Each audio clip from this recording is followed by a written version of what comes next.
बातमी नव्या महापौरांची आहे। मीरा भाईंदरमध्ये महापौर निवडीत मराठी अमराठी वाद उफाळून आला। महापौरपदी भाजपच्या डिंपल मेहता यांच्या निवडी विरोधात मराठी एकीकरण समितीनं मोर्चा काढला होता। तर ठाणे, कल्याण, डोंबिवली आणि उल्हासनगर पालिकांमध्ये शिंदे शिवसेनेचे महापौर झाल्याचं पाहायला मिळालं। विदर्भामध्ये चंद्रपुरात काँग्रेसमध्येच तिढा निर्माण झालाय। बघूयात।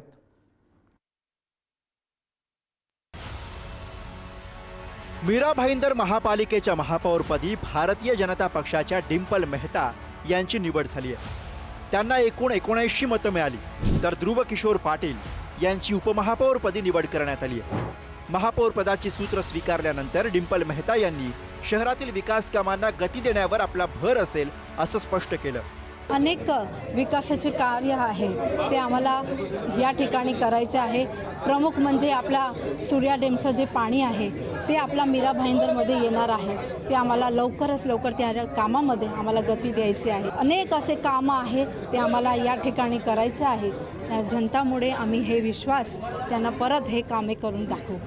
तर मीरा भाईंदरचा महापौर मराठी व्हावा या मागणीसाठी मराठी एकीकरण समितीच्या माध्यमातून मोर्चा काढण्यात आला। सुभाषचंद्र बोस मैदान ते मीरा भाईंदर महापालिका मुख्यालय असा मराठी मोर्चा आयोजित करण्यात आला होता। या आंदोलनामध्ये मनसे आणि ठाकरेंची शिवसेना सुद्धा सहभागी झाली होती। आंदोलकांना पोलिसांनी अडवल्यानंतर आंदोलक आणि पोलिसांमध्ये झटापट झाली। महापौरपदी आमदार नरेंद्र मेहता यांनी त्यांच्याच घरातली व्यक्ती कशासाठी बसवली असा सवाल उपस्थित करण्यात आलाय। नागरिकांचं शहर आहे, मराठीच महापौर दिला पाहिजे। आम्ही 7 नावं देखील मराठी माणसाची दिलेली आहेत, मराठी भगिनीची दिलेली आहेत।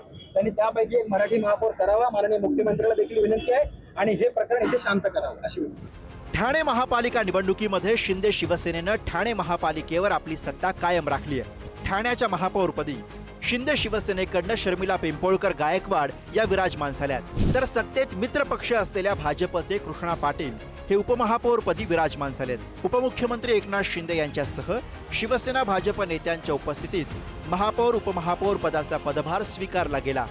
महापौरपदी विराजमान ठाणे शहराचा विकास आपल्याला करायचाच आहे। ज्या मूलभूत गरजा आहेत आपल्या लोकांच्या त्या आपल्या समोर जशा पद्धतीने येतील त्यांचं निराकरण करण्याचा आपण प्रयत्न नक्कीच करू। कल्याण डोंबिवली महानगरपालिका महापौरपदी शिवसेनेच्या हर्षाली चौधरी धबिल यांची बिनविरोध निवड झाली। तर उपमहापौरपदी भाजपचे राहुल दामले यांचीही बिनविरोध निवड झाली। महापौर आणि उपमहापौर पदाच्या निवडीनंतर सभागृहातील सर्व सदस्यांनी त्यांचं अभिनंदन केलं। ठाकरे शिवसेनेचे नॉट रिचेबल नगरसेवक राहुल कोट, स्वप्नाली केणे आणि मधुर म्हात्रे हे महापौर उपमहापौर पदाच्या निवडीसाठी सभागृहात अनुपस्थित होते। या नॉट रिचेबल नगरसेवकांविरोधात पक्षाकडून नोटीस बजावण्यात आली असून त्यांच्यावर योग्य ती कारवाई करण्यात येईल असं सांगण्यात आलंय। ते उपस्थित नाही आहेत त्यांच्यावरती यापूर्वी झालेल्या पक्षाच्या बैठकीमध्ये, नगरसेवकांच्या नवनिर्वाचित बैठकीमध्ये त्यांनी पक्षाचा व्हीप आणि पक्षाचे आदेश पाळले नाहीत, त्याच्यामुळे आणि त्यांच्यावर कारणे दाखवा नोटीस बजावलेली आहे। त्याबाबत वरिष्ठ पातळीवर आपणाला सर्वांना खुलासा लवकरच केला जाईल। उल्हासनगर महापालिकेत महापौरपदी शिवसेनेच्या अश्विनी निकम तर उपमहापौरपदी भाजपचे अमर लुंड यांची बिनविरोध निवड झाली।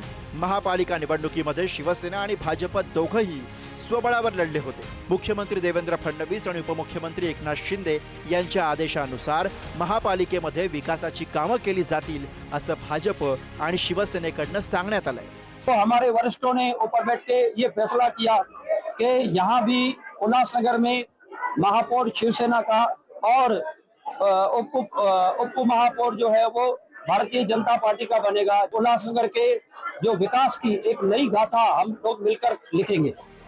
वसई विरार महानगरपालिकेच्या महापौरपदी बहुजन विकास आघाडीचे आजीव पाटील यांची बहुमतानं निवड करण्यात आली आहे। तर मार्शल लोपिस यांची उपमहापौरपदी निवड झाली आहे। लोकनेते हितेंद्र ठाकूर यांच्यावरचं जनतेचं प्रेम आणि गेल्या 35 वर्षात केलेली कामं यामुळेच हा विजय शक्य झाला अशी प्रतिक्रिया त्यांनी दिली आहे। चंद्रपूर काँग्रेसमध्ये खासदार प्रतिभा धानोरकर आणि आमदार विजय वडेट्टीवार यांच्यातील गटबाजी उफाळून आली आहे। महापालिकेतील काँग्रेस गटनेता निवडीवरून दोन्ही नेत्यांमध्ये तीव्र वाद निर्माण झाला।